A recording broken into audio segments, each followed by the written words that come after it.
Well, Mr. President, you want to start off?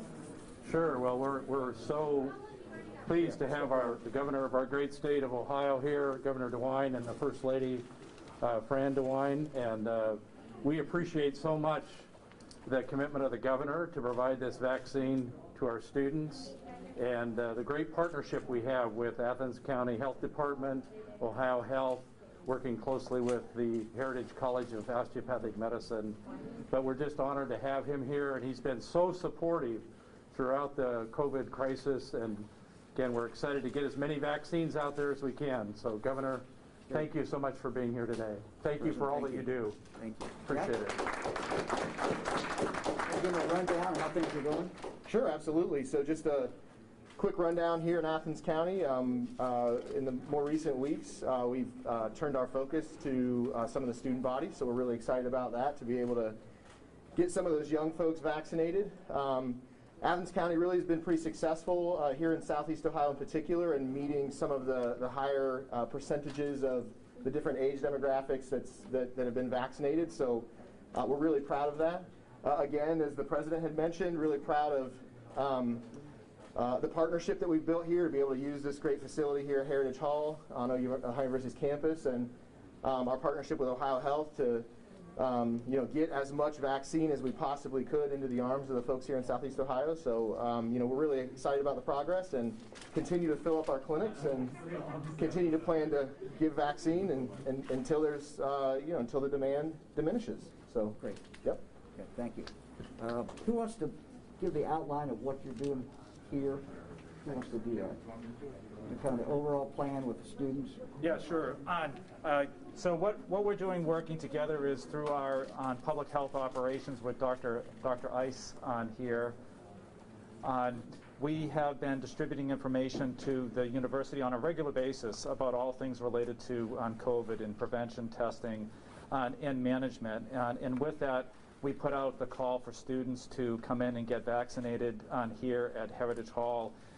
In our survey data of our students, 86% of our students have said that they wanted to get vaccinated. And the program that we have going on now, particularly with the one shot, is ideal at this point in time where students are coming to the end of their semester, one shot, and then they distribute back over the state of Ohio and beyond. So it's really been a perfect program. I want to highlight what Jack Pepper said, which is this has been a truly phenomenal partnership where the boundaries of our organizations have broken down for what I think is the pure good of shifting from the defensive to the offensive of really trying to eradicate this worldwide pandemic. And Governor, I'm so thankful for your support and incredible leadership that you've provided us across this entire pandemic, and in particular now the shift to trying to protect our students, which in turn will protect the state of Ohio. Thank you. Sir, what is your name? Ken Johnson, I'm Chief Medical Affairs Officer for Ohio University. You might be interested in the fact that we have vaccinated now 32% of Athens County individuals. The Athens City County Health Department has vaccinated about 10,000 of those people. And of course, the pharmacies have helped with that. We are just delighted that we've had this partnership with Ohio Health and with the Osteopathic Heritage Foundation. It's been a phenomenal relationship, and it has allowed us to provide vaccine to the community and to the citizens of Athens and to the students, importantly, and that's what we're doing today. So, Governor, thank you for your leadership.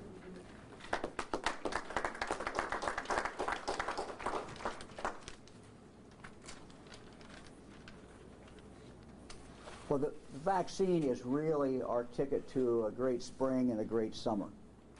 When we talked to the students, they were happy it was a one shot, and they really looked at this as an opportunity to do things they had not been able to do. One of them said, I'm going to see my grandmother. Other was talking about someone in her family, I think it was her mom, who had medical problems, and she was always worried about being around her. So this really is your ticket to freedom. It's your ticket to a great summer. It's a ticket to get back for the state. Vaccinating people is our ticket to get back to normal. And this is, it's been a great operation. we made the decision that we wanted to vaccinate every college student in the state who wanted the vaccine. And to do that, we knew we really had to take the Johnson & Johnson.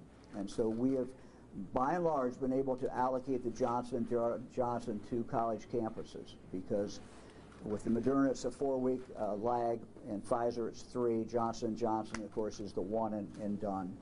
So very excited and happy about the uptake here at Ohio University, and this partnership that has been put together has been a really extremely successful partnership. So I'm happy to answer any questions, or you've got the president here, you've got health commissioner, or anybody else that you want to ask questions.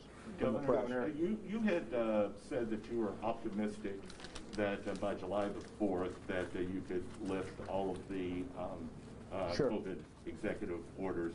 Given the fact, yes, you know, lots of people are getting vaccinated, but given the fact that COVID cases are up in the state of Ohio, will that have an impact on that July the 4th date? Well, our way of getting back to normal is through the vaccine. It's our only way to get back. And with a third of Ohioans, actually 35% vaccinated, we are certainly on our way. If you look at the older population, over 65 in Ohio, we're above 70%. So that is good. What we have to do is to fill in the rest. And that's what we're about now. And we've encouraged our local health departments to do a number of different things, really 3 different things that they have not been doing before because we didn't have enough vaccine and we had too much demand. One is to reach out to colleges, and this partnership that you're seeing here today is very important. Yes, young people generally don't get too sick, some do, but we also know that they're significant carriers. And if we are going to get to the herd immunity, if we're going to slow this virus down in Ohio, we have to have our young people who will take it. And so the second group where the health departments are reaching out to now are high schools. And for a high school student who is 16 or 17, the advantage of taking this is if they play sports, if they're in theater, whatever they love to do, this is going to dramatically increase their chance of doing that season and not have that season interrupted by them coming down with the COVID. So I think there's a real incentive to do that. The third group that we're urging people to do is health departments and to reach out to businesses. We're urging businesses to reach out to the health departments and to other providers. You're starting seeing these marriages take place.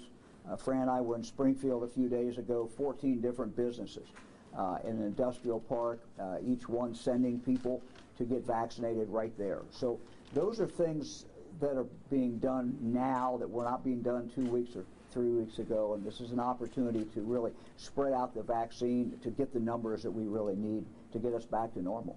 How realistic is that July the 4th date then? I think it's still very realistic. Look, I'm an optimist. You know, Fran says anybody with 8 kids is by definition an optimist. So, I'm an optimist, and I think we can do this. Ohioans have done well. Ohioans have continued to wear masks. Ohioans are getting vaccinated at a good clip, but we just have to keep doing it. Governor, there's growing concern about the adenovirus vaccines. I'm sure you've seen the reports out of North Carolina and Georgia. How much confidence do you have in the Johnson & Johnson vaccine right now?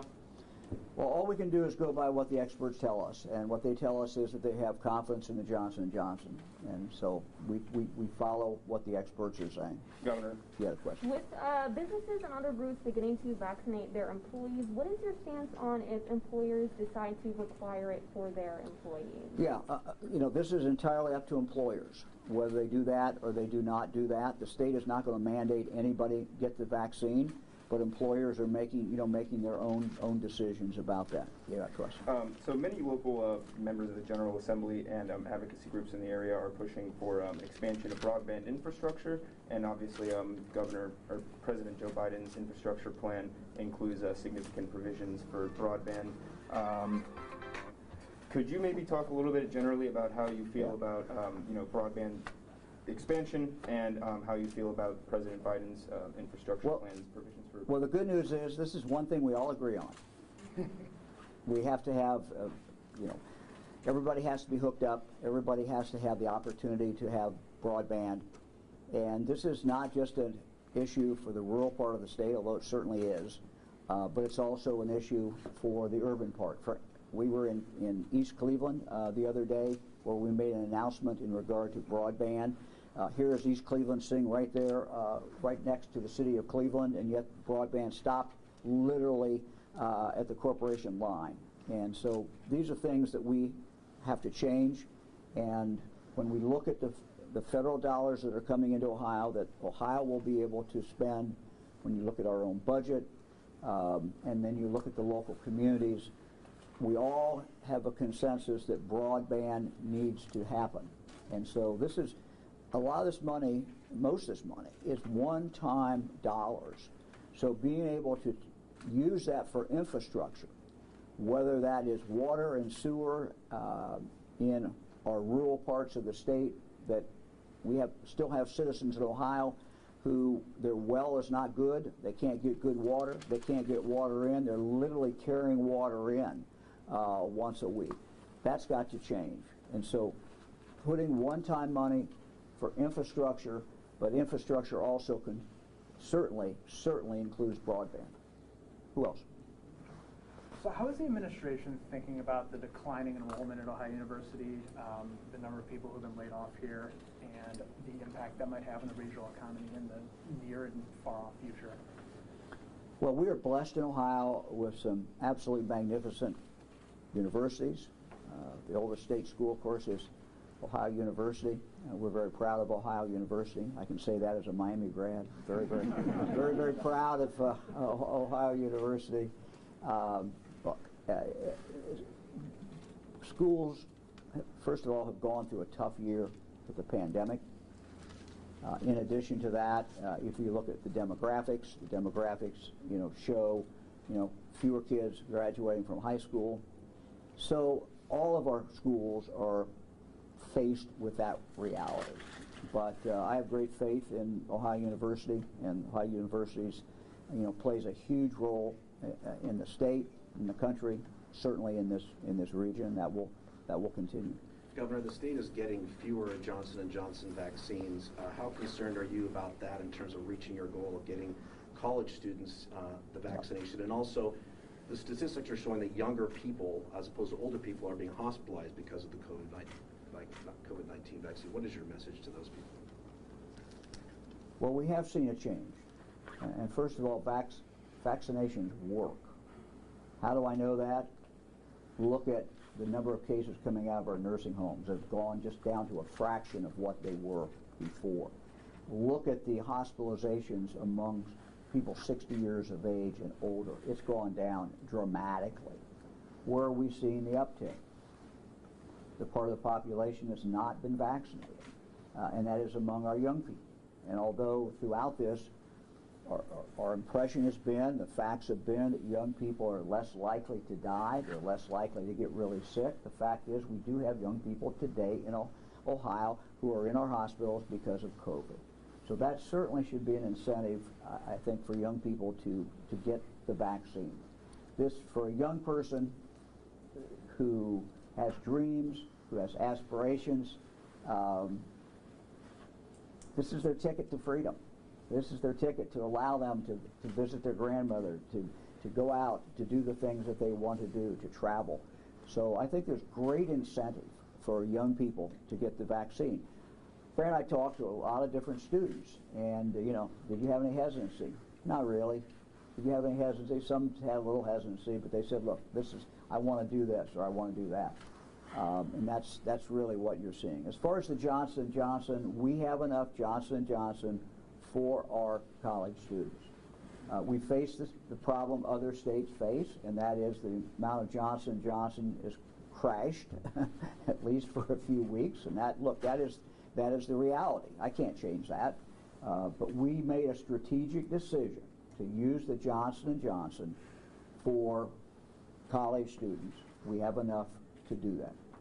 Governor, the state of Michigan, the governor there, they're pushing for a surge in vaccines yet again after the federal government denied them because they've got rising cases. Of course, we share a border. Would you support that idea if it means a little less vaccine to Ohio and 49 other states and territories? Look, I think it makes great sense for the federal government to allocate resources, which means vaccines and people to help based upon where the biggest surge is. So I think that, you know, today it's Michigan, tomorrow it may be Ohio. Today it's Michigan, tomorrow it may be someplace else. So I would support, you know, federal government making determinations. I think there should be a baseline. I think every state should get the same based on population, except for the fact if there is a real surge going on in a state, and the federal government, I think, should step in and reallocate some of the vaccine there.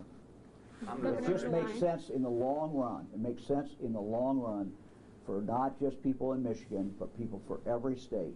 You know, put the fire out where the fire is.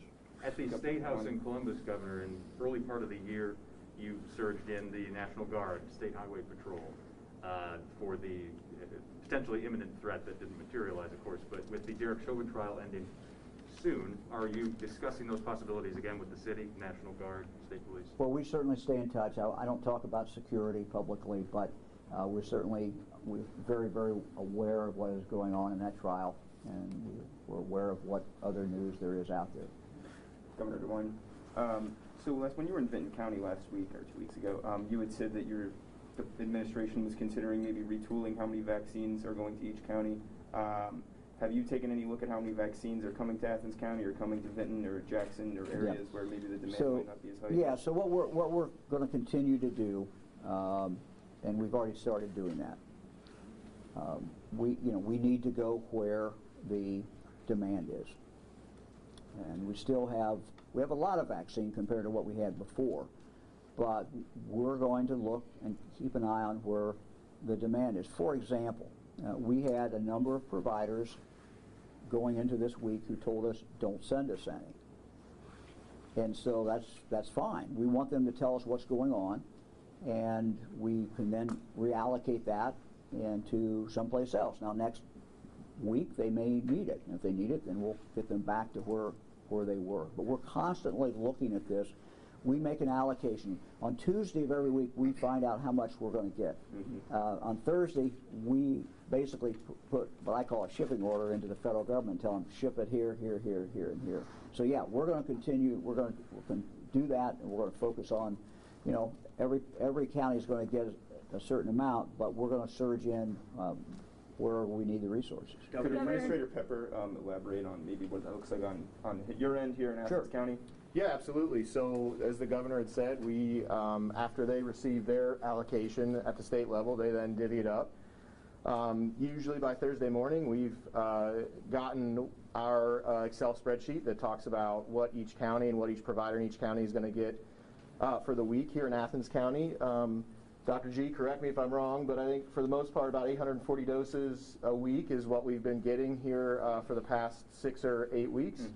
Of course, with that 840 doses comes an automatic second dose follow-up. We don't have to order that. It just is a part of the big picture.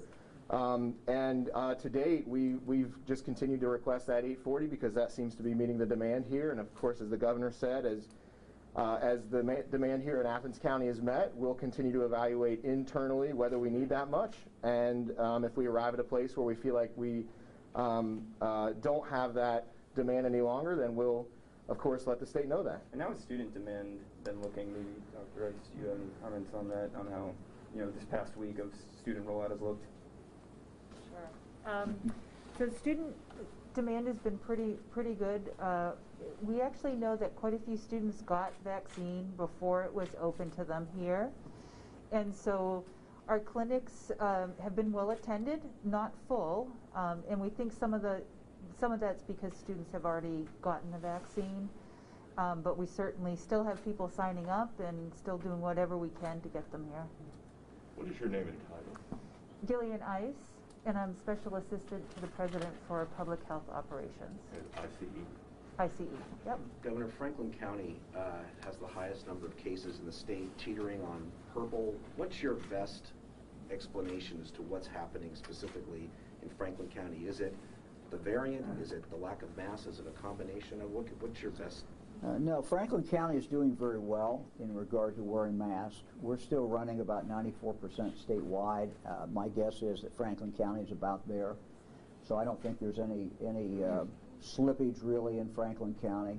What's happening statewide is the variant, and the variant multiplies, and you know, it is very, very, very contagious, much more contagious than the original virus. So, you know, I think the number that people should really look at, and I've been saying this for a number of months, you know, when we came out with the original color-coded map, it was basically as a predictor. It was sort of a weather forecast more than anything else. I believe at this point in the pandemic, we just should look at the number of cases in the last 14 days. That probably is the best indicator of exactly what's going on in that county. Are vaccines easily available in Ohio? And then can you also talk about the hesitancy in some counties? Like, for example, Holmes, the last time I checked, is only at about 11% vaccinated, which must be concerning to you. Yeah, I mean, I talked with the health commissioner in Holmes County today. Holmes County is the lowest, and that is a very significant Amish population. And there is in addition to that, among those who are not Amish, there is also some reluctance. So by and large, you see the reluctance in the rural counties, but we have some of the rural counties, frankly, that are doing better than some of the urban as far as so it's really kind of hard. It's really kind of hard to generalize. And would you say easily available for where we're at with vaccinations in Ohio now? Yeah, the vaccine is now. What's happened in the last week is that we're now seeing a slowing of the demand caused by the fact that already a third of the state has been vaccinated. So a lot of people have already been vaccinated, and we still continue to get a significant amount of, while we don't have the Johnson & Johnson that we might want, we still have a significant amount of vaccines. So if someone today, for example, wants the vaccine, no matter where they are in the state of Ohio, they can fairly easily get it. So there might be some exceptions, but most communities, the uptake is really slowed down. I'll be talking to a health commissioner who will tell me, we used to open up every Friday or whatever day, and it would take 30 minutes to fill. Now it's taken a day to fill or 2 days to fill. So there's more opportunity for people to get the vaccine. So if anyone's held back and has not been able to get it, now's the time to go try to get it. Anybody else? What do you see as the biggest challenge Ohio is facing in terms of vaccination at the moment? Well, I think the biggest challenge Ohio faces in regard to the vaccination is really convincing people that this is their ticket out. This is the ticket out of the pandemic. This is their ticket to freedom. This is their ticket to go see their grandmother. This is a ticket to go see baseball games this summer. That's really what it is. And I think getting people to understand that, and for them also to understand the science behind it. I was talking to one of the nurses here, and she was explaining it. I try to tell people what the science is and how this is working, and she says, I think that's helpful. Mm-hmm. President Nellis? Do you expect the willingness of people in Ohio to get the vaccine to plateau before herd immunity can be reached? Well, I don't know. I don't know. Look, we got two things going on. We have the virus coming back up. We're seeing what's happening to our neighbor in the north in Michigan. We don't want to be in that situation. At the same time, we've vaccinated now 35, 36% of the population of the state of Ohio, and we're vaccinating people every single day. Yesterday, or the day before, the last numbers I saw, over 100,000 people got vaccinated, either first shot or second shot. So we just have to keep getting vaccinated. More and more of us get vaccinated, and then eventually, every person that gets vaccinated, you're removing one person from the ability to carry it, and so you're just pulling them out. This is good. You're also decreasing the chance to have variances. Variances or mutations occur when people are infected. So the governor makes a very strong case. If we vaccinate everybody, we won't have infected people, so the virus will not have an opportunity to mutate and change. So the sooner we vaccinate people, the more quickly we can get rid of the variances.